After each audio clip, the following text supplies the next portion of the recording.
Bonjour et bonsoir, avec moi le gars des plantes. Aujourd'hui, on continue encore mon livre, la partie 6. On est presque rendu à la fin. Puis très intéressant comme à l'habitude. Donc sans plus tarder, on commence maintenant. Alors, prochain chapitre qui s'intitule Recettes. Comme société, accordons-nous trop d'importance à l'extérieur, au look. Combien d'entre nous avons tendance à juger quelqu'un sur son apparence avant même de l'avoir entendu? Combien d'entre nous parcourons les allées des librairies en ne prêtant attention qu'aux couvertures des livres? Combien de personnes choisissent leur plat au restaurant après avoir vu l'image du dit plat? Depuis que j'ai commencé mon voyage dans un environnement sans cruauté dans mon assiette, je n'ai jamais autant apprécié ce que je mange et le goût de certains aliments souvent tellement plus savoureux que les produits remplis de gras, sucre et sel que l'on vend à l'épicerie. De plus, la nourriture est tellement mieux digérable et s'assimile mieux dans l'organisme humain. Les protéines végétales devraient être priorisées dans notre alimentation car elles viennent directement du sol et ne sont pas filtrées à travers un autre organisme avant de passer par le vôtre. Elles sont de loin plus vitaminées avec plus de minéraux, plus de fibres, moins de graisse que les produits animaliers. Non seulement elles sont meilleures pour vous côté santé et pour l'environnement, mais elles priorisent également un mode de vie sans violence. Toutes les protéines sont initialement fabriquées par les plantes. Si par peur vous croyez que vous allez manquer de force via un mode de vie sans viande et produits laitiers, faites le test. Les gorilles, les éléphants, les rhinocéros, les bisons, etc. sont tous herbivores et sont donc aussi très solides, puissants et des animaux très forts avec un mode d'alimentation basé sur les plantes. Les carnivores comme les crocodiles, les jaguars ou encore les requins doivent manger de la viande pour survivre le plus longtemps possible. Ils ont besoin de ce genre de nourriture pour pouvoir passer à travers leur existence de plusieurs années. Tandis que nous, c'est totalement le contraire. Nous devons manger aucun produit animal pour pouvoir réussir à avoir une espérance de vie au-delà de la moyenne. Le simple fait de manger des produits de cette source ne nous aide aucunement à avoir une vie plus longue. En fait, elle nous enlève des années à notre vie. Je ne crois pas qu'un animal continuerait de manger par exemple des roches parce qu'il aimerait son goût en sachant qu'il diminuerait sa longévité de vie et favoriserait l'apparence de certains problèmes liés au niveau de la santé. Alors il faut se poser la question suivante. Pourquoi persistons-nous à manger, boire, consommer différents produits si nous sachions parfaitement qu'ils nous apportent que quelques minutes de plaisir pour des effets secondaires qui n'en vaut largement pas la peine? Une vie d'un être vivant vaut plus que le 15 minutes de plaisir que ça nous rapporte. Ne pensez-vous pas? Pensez que si l'on met cet exemple dans un autre contexte, le pédophile continue d'agresser les enfants car il reçoit une certaine quantité de plaisir en faisant ce qu'il fait. Est-ce que le plaisir qu'il en retire est une justification valable pour tout ce que l'enfant va recevoir comme répercussion tout au long de sa vie? Est-ce que le plaisir reçu nous déculpabilise de tout acte que nous commettons dans toutes les facettes de notre vie? Être omnivore par choix est en effet très similaire à l'exemple qu'on a vu ensemble un peu plus tôt. Le 15 minutes de plaisir gastronomique que nous avons lorsque nous mangeons un produit qui contient des produits animaux ne vaut pas toutes les répercussions négatives qui engendrent par la suite. J'aime l'argent, comme tout le monde, je peux m'acheter toutes sortes de choses intéressantes avec, mais je ne tue pas les gens pour plus en avoir. Il faudrait plutôt opter dans le changement de notre mode de vie pour en avoir davantage de l'argent. Le fait d'arrêter l'alcool, la cigarette et même dans nos épiceries omnivores nous font économiser une somme qui n'est pas à négliger à long terme. On ne peut pas comparer un certain animal à l'humain car les animaux sont différents sur plusieurs aspects. Le simple fait de dire que les lions mangent de la viande, alors l'espèce d'humain devrait en manger aussi, est totalement absurde puisque physiologiquement parlant, les deux sujets sont un opposé plutôt extrémiste. Les lions sentent l'anus des autres animaux et se bagarrent entre eux pour avoir une proie et ainsi survivre. Pourquoi toujours prendre l'exemple sur les animaux et se comparer à eux sous différents aspects? comme lors de la séduction où l'homme se doit de faire les premiers pas dans notre société afin de conquérir la femelle, souvent similaire chez les animaux. Dire que l'humain est omnivore est en effet d'une absurdité incroyable. Même si notre corps fonctionne bien, en parenthèse un certain temps, avec la consommation de produits animaliers dans notre quotidien, ne veut pas dire pour autant que nous sommes des mangeurs de viande comme les lions. Une voiture à essence, même si on y met d'autres produits en plus de l'essence comme du diesel, du kérosène, etc., va continuer à fonctionner quand même. Peut-être que sa longévité de vie du moteur va diminuer dramatiquement, par contre, car nous n'avons pas mis à 100% le carburant que celui-ci nécessitait. Si l'on reste dans cette optique, ne croyez-vous pas que les animaux n'ont pas de sentiments comme la joie, la tristesse, la peur, le bonheur et même une famille comme les humains? De plus, prendre l'exemple sur le lion, puisqu'il est carnivore, n'a aucune valeur si l'on pense que plus la moitié, voire même le 3/4 des animaux sur Terre ne consomment aucune viande. Faut ne pas oublier que nous avons les épiceries et marchés pour faire nos emplettes, donc nous avons le pouvoir de choisir ce que nous achetons et ce que nous voulons mettre dans notre corps. Ce qu'un lion ou toute autre espèce animale n'a pas le pouvoir de faire. Plusieurs athlètes font changement vers ce genre d'alimentation étant donné tous les bénéfices que cela peut apporter et ensuite ils créent de nouveaux records car ils sont davantage performants dans le domaine qui l'excède. Leurs blessures guérissent plus vite, ils augmentent leur performance et leur vitesse que leur corps met pour se rétablir sont devancées lorsqu'ils viennent de faire un effort physique intense.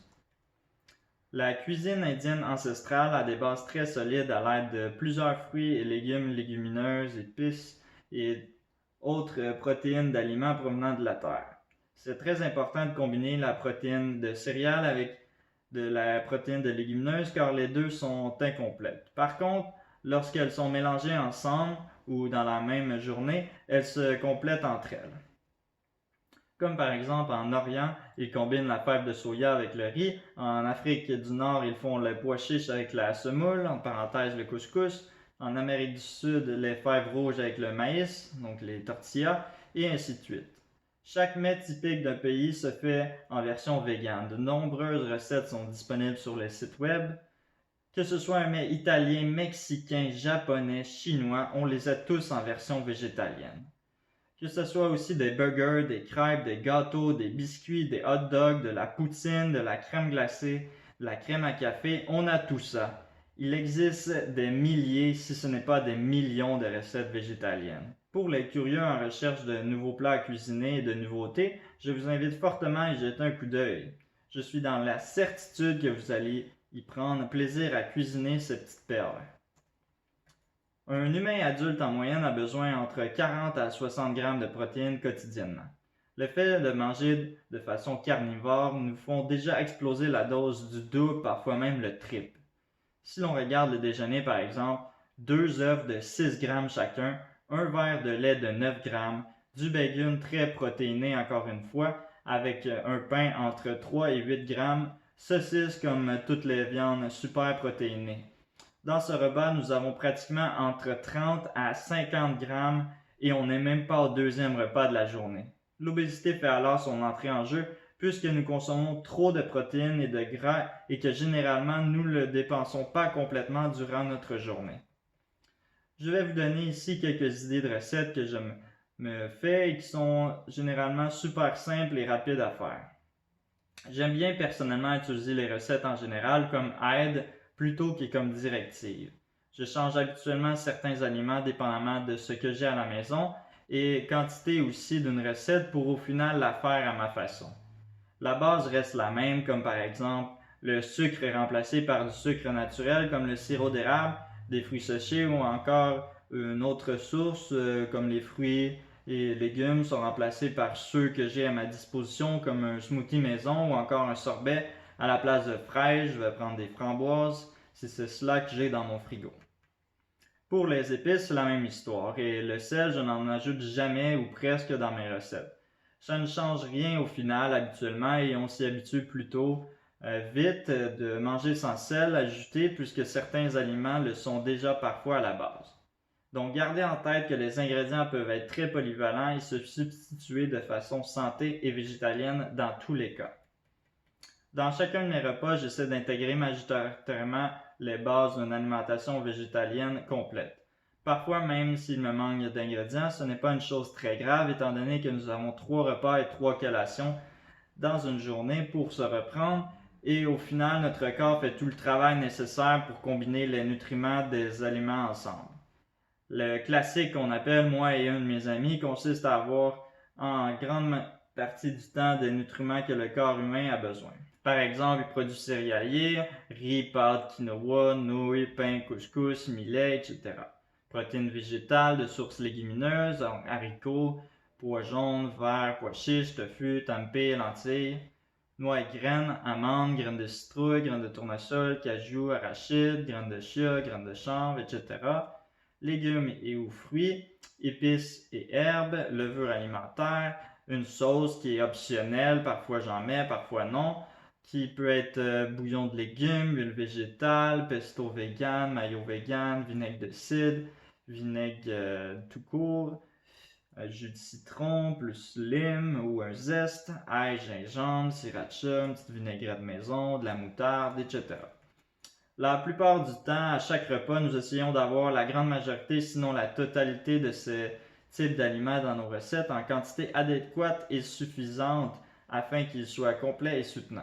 Je vous invite à aller voir Daily Dozen de Dr. Greger sur Internet pour de plus amples renseignements sur les aliments nécessaires à un bon fonctionnement de l'organisme. Maintenant, voici quelques recettes fortement simples que vous pouvez effectuer à bas prix en rotation selon vos préférences hebdomadaires. Personnellement, je fais quelques variantes, mais à chaque semaine, je mange par exemple un repas avec des pâtes ou encore un repas de riz. De nombreuses alternatives sont disponibles pour le déjeuner. Je n'ai jamais mangé autant de variétés et bonnes choses le matin avant ma transition vers le végétalisme. Les repas en général sont beaucoup moins copieux, par contre le matin, ça l'est encore moins. Avant, c'était un œuf avec pain, parfois du lait ou du bacon, des crêpes très rarement, ou sinon des céréales très peu soutenantes qui me donnaient faim 1 heure plus tard. Bref, voici quelques de mes recettes préférées le matin. Donc, je vais seulement vous dire en fait comment que la recette s'appelle. Les recettes en fait vont être dans mon livre. Je vous invite à aller le télécharger ou l'acheter pour pouvoir voir les ingrédients. Ça va être plus rapide comme ça, puis moins mélangeant. Donc, je peux me faire un gruyot avec une base d'avoine complète. Il y a plusieurs variétés, pommes cannelle, érable et noix. Pour la dent sucrée, comme on appelle, céréales complètes. Donc, ça peut être nature pâte avec lait végétal. J'aime bien ajouter du chanvre, du chia avec des graines de noix ou des graines de chia lin pour avoir un peu de bon gras et de protéines supplémentaires. On peut mettre du cacao, de la cannelle. Un incontournable pour tout déjeuner. On peut ajouter quelques fruits dedans. On peut se faire un tofu style œuf brouillé, des haricots blancs au sirop d'érable style fève de l'or, toast au beurre d'arachide banane, un classique, smoothie, beaucoup de variétés encore là, crème glacée, on peut se faire un sorbet, grilled cheese sans fromage, salade de fruits, des crêpes, on peut se faire du overnight oats. Donc ça, c'est ce qui fait le tour pour mes déjeuners. Pour ce qui est de mes repas principaux, soit souper ou dîner, que je me fais régulièrement à la maison, voici quelques de mes recettes qui sont encore une fois relativement simples et des plus abordables. On peut se faire un pita au sarrasin qu'on met beaucoup de choses dedans avec de la farine, très très simple. Une inspiration indienne, un shitload entre guillemets. Donc ça va être souvent des nouilles de riz ou des nouilles tout court avec une protéine comme des pois chiches. Une petite sauce avec ça. On peut se faire un pad thai, pâte aux amandes citronnées, salade de macaroni, des falafels maison, salade de pois chiches ou haricots, soupe aux pois jaunes, des pâtes de quinoa ou du quinoa tout court, salade de pommes de terre, salade de kale. On peut se faire des soupes, burgers maison. Beaucoup de variétés encore là, avec une bonne sauce à Big Mac maison vegan, des pâtes au grain complet avec une sauce tzatziki végétalienne, un chili aux pommes de terre mince au four pour faire des chips maison, potage, on peut se faire des recettes rapides, tout ski, donc on prend ce qu'on a dans le frigidaire, puis on se fait un petit repas avec ça, très très simple, etc. Il y en a énormément. Pour ce qui est de mes collations, je vais encore une fois avec la saison, les spéciaux de la semaine, souvent afin d'avoir la fraîcheur et l'économie à long terme. Pour ce qui est des aliments non périssables ou avec une date de péremption très loin, j'achète très souvent le plus gros format afin d'économiser temps et argent en plus de ressources d'emballage utilisées des produits. Donc ça peut être noix, grains, fruits séchés, fruits, compotes, chocolat noir, bâtons, biscuits à l'avoine, craquelins avec humus, yaourt vegan, boule d'énergie, smoothie, popcorn, pain, fondu au chocolat, légumes crus et tremplettes, jus de fruits et légumes, biscuits maison, croustilles, crème glacée, maison aux bananes, chips maison ou artisanal, beurre de noix avec un fruit, etc. Je peux me faire, j'ai quelques recettes ici de collation, biscuits maison à l'avoine, des biscuits aussi style boule d'énergie qui va être 3 ingrédients seulement que je l'ai mis sur mon site YouTube que vous pouvez aller voir, c'est le gars des plantes, très très bon. Et fin du chapitre, donc chaque recette que j'ai nommée ici vont être bien détaillées puis avec quelques conseils. Je vais pas les dire pour sauver du temps, mais comme je vous dis, vous pouvez télécharger mon livre ou encore tout simplement l'acheter. Puis vous allez avoir tous les détails nécessaires. Alors, fin du chapitre. Chapitre suivant, jardin. Physiologiquement, le corps humain est 100% herbivore. La longueur de nos intestins est 7 à 13 fois plus grande que celle de notre torse, comme tous les autres herbivores. Contrairement à ceux des carnivores typiques, ils ont une longueur de 3 à 6 fois plus grande que leur torse animal, pour la raison qu'ils doivent avoir un transit intestinal court pour se débarrasser de la chair animale pourrie dans un délai des plus rapides. De plus, il est impossible pour un vrai mangeur de viande de se boucher les artères grâce à ce phénomène, tandis que nous, les êtres humains, ont comme cause de décès numéro 1 les troubles cardiaques qui sont causés par les artères bloquées. En plus de cela, les humains et autres herbivores suent pour se refroidir, tandis que la grande majorité des carnivores doivent boire pour diminuer leur température corporelle, comme par exemple des lions, ours, etc. Nous avons la chance d'avoir des enzymes de digestion de glucides dans notre anatomie que seuls les herbivores ont. Nos dents larges, courtes, émoussées, plates, servent à croquer certains fruits comme les pommes. Notre dentition est alors très différente des carnivores et s'on compare bien mieux aux gorilles/singes. Notre mâchoire inférieure bouge de côté avec un mouvement de broyage et de mastiquage, exactement le même fonctionnement que les sauroposéidons, les dinosaures à long cou. De ce fait, les rhinocéros, éléphants, hippopotames et gorilles, qui sont tous herbivores, vivent entre 50 à 70 ans d'espérance de vie, ce qui en dit long sur la situation. C'est pourquoi privilégier la pyramide de l'alimentation avec des bases solides comme des fruits et légumes, d'où là l'importance de faire son propre jardin. Ensuite, avoir des légumineuses et autres produits céréaliers pour finir en haut avec les noix et graines. Une alimentation saine commence par les fruits et légumes à chaque repas sans exception. Le fait de se faire un petit jardin chez soi amène énormément d'économies de ressources comme par exemple sur l'eau, sachant que pour produire un 3,78 litres de lait, il en faut 3785 litres d'eau pour en produire, ou encore qu'une vache à elle seule mange en moyenne entre 140 à 150 livres de nourriture et boit entre 110 à 150 litres d'eau par jour. Bien sûr, cet exemple est à propos du lait et non sur les fruits et légumes, mais ce n'est qu'un exemple parmi tant d'autres. Les autres produits animaux qui prennent énormément de ressources pour être produites également. C'est pourquoi l'idée d'avoir un jardin annuellement à la maison est la meilleure option, car on peut non seulement avoir un pouvoir sur les ressources nécessaires que l'on veut utiliser et la quantité de ces ressources. On mange de meilleurs produits tout en étant écologique et l'on peut parfois faire des économies monétaires encore une fois à ce niveau-là. Pour commencer, lorsque vous voulez faire votre propre potager, est de vous préparer un plan. Tout d'abord, il est important de prévoir un emplacement idéal qui sera ensoleillé de 6 à 8 heures par jour. Ensuite, s'assurer que cet emplacement soit à 5 mètres minimum des arbres pour ne pas que ceux-ci volent, entre guillemets, les nutriments que les plantes ont besoin avec leurs racines. À l'abri du vent, il est important également, ainsi que pas trop près de la maison à cause que l'ombre, encore une fois. Un point important pour vous faciliter la vie est de prévoir un moyen d'avoir une source d'eau assez près et facile d'accès pour vous permettre d'arroser votre potager sans trop de difficultés. Il est important d'évaluer quel type de sol que nous avons afin de permettre de savoir la quantité de terre neuve qu'il faut lui apporter. Ensuite, dans votre plan, c'est de savoir ce que l'on veut planter, comme légumes, fruits, herbes et autres, afin de prévoir la grandeur ainsi que le type de potager que nous voulons avoir. Vous avez alors 3 choix qui s'offrent à vous. Le premier choix étant d'acheter déjà le plant pré-planté afin de vous sauver le temps de le récolter et vous assurer que ceux-ci puissent pousser. Le deuxième choix étant d'acheter les graines qui sont généralement beaucoup moins dispendieuses mais qui nécessitent davantage de préparation et qui ne vous assurent pas des récoltes à 100%. Si votre choix s'arrête sur les graines, on doit s'assurer de faire des trous assez espacés les uns des autres et de mettre 3 graines par trou.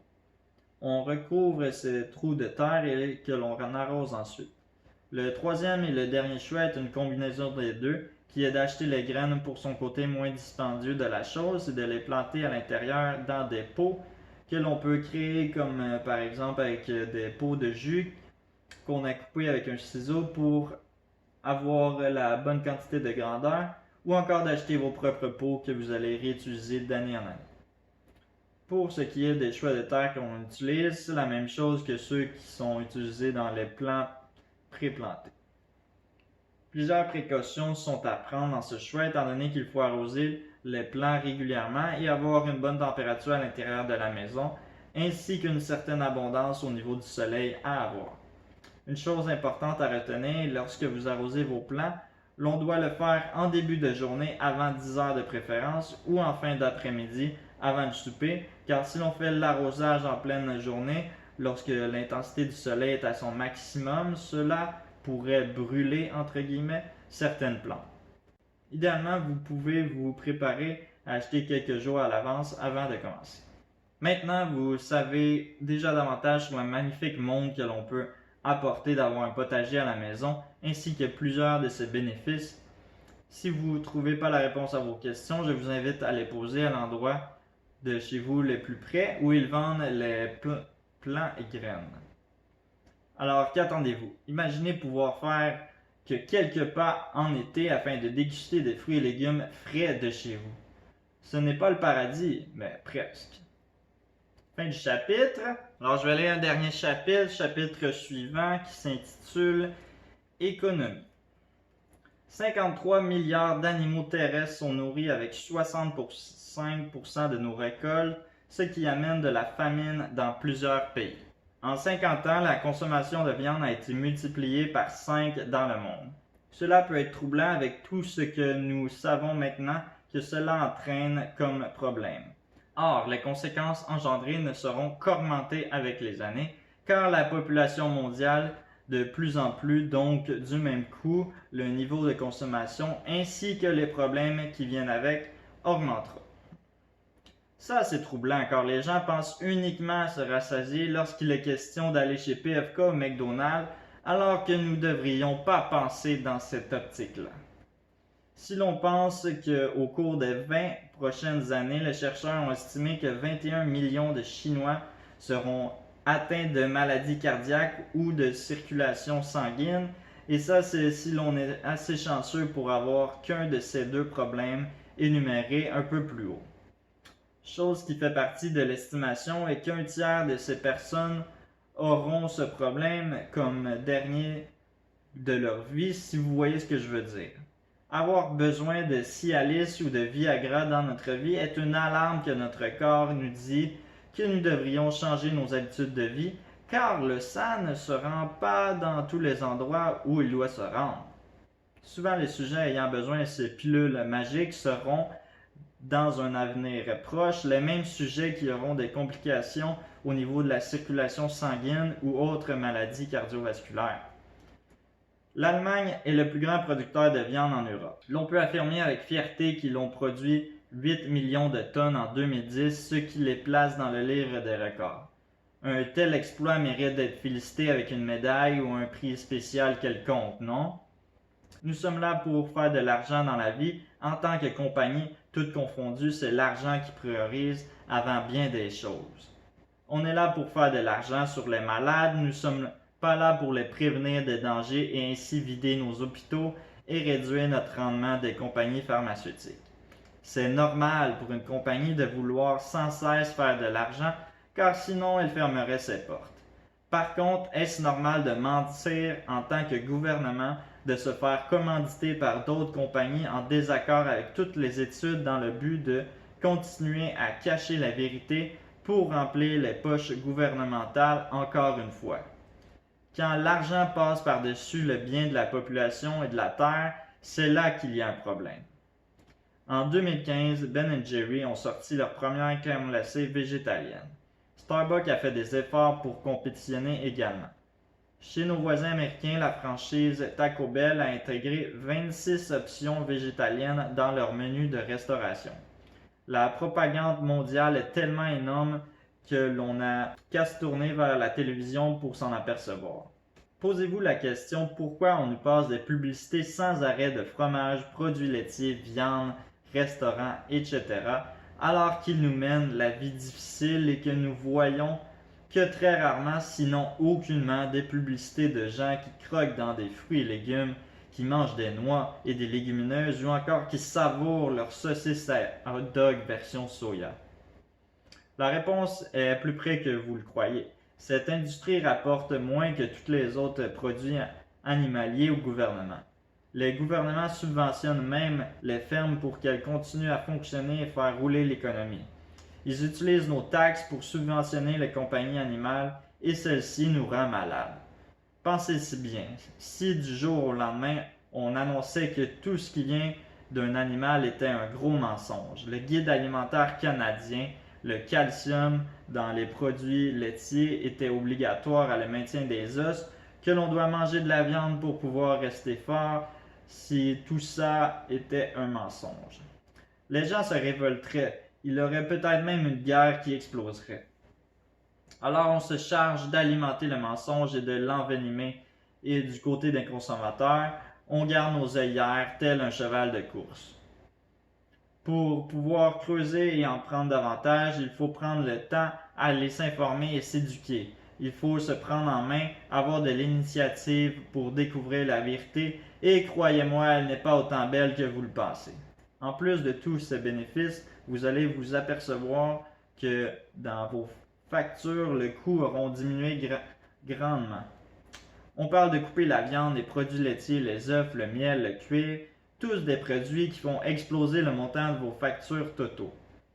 Ce qui amène à en dire que majoritairement une épicerie omnivore est plus chère. Nous devons travailler plus pour nous permettre de survivre avec l'achat de ces produits et au final moins profiter de la vie. Vaut-il vraiment la peine de dépenser la seule chose que nous ne pouvons pas gagner, c'est-à-dire le temps pour manger avec des produits dits de luxe qui ne sont pas nécessaires à la survie et du même coup encourager davantage ce fléau? Non seulement vous économisez sur la nourriture, mais aussi à long terme sur les médicaments et les soins pharmaceutiques que vous aurez grandement moins besoin. En 2012, aux États-Unis, en soins de santé, les Américains ont dépensé 2,8 milliards de dollars, soit à peu près un peu moins de 9 000 par citoyen américain en moyenne. Aux États-Unis et en Nouvelle-Zélande, plusieurs publicités sont diffusées à la télévision pour promouvoir les médicaments, les suppléments de santé, et cela est très efficace. Une étude à Harvard a démontré que 3 personnes sur 4 qui demandaient pour une pilule ou un certain médicament quelconque à leur médecin obtenaient l'approbation de celui-ci. 70% des Américains ont une pilule par jour à prendre, plus de 50% en ont 2 et 20% en ont 5 ou plus à prendre dans leur quotidien.